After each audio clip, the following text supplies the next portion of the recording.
Hi குட்டீஸ் இந்த நாளில் எதுக்காக நம்ம எல்லாரும் கூடியிருக்கோம்னு பார்த்தீங்கன்னா, இன்றைக்கி ஆகஸ்ட் 23ஆம் தேதி பிறந்தநாள் கொண்டாடக்கூடிய நம்மளுடைய சாரும் மற்றும் அவங்களுடைய குடும்பத்தினர் எல்லாருமே இந்த நாள் போலவே எல்லா நாளும் எந்த ஒரு நோய் நொடி இல்லாமல் நீண்ட ஆயுளுடனும் மனமகிழ்ச்சியுடனும் அவருடைய லைஃப்பில் நிறைய விஷயங்களை அச்சீவ் பண்ணி செல்வ செழிப்போட அந்த இறைவனுடைய ஆசீர்வாதம் சாருக்கும் அவங்களுடைய ஃபேமிலிவர்ஸ் எல்லாத்துக்குமே கிடைக்கணும்னு சொல்லி மனதார பிரார்த்தனை பண்ணிக்கலாம் குட்டீஸ்.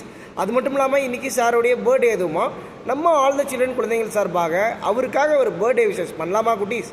ஓகே குட்டீஸ், எல்லாருமா சேர்ந்து சாருக்கு விஷ் பண்ணுங்கள்.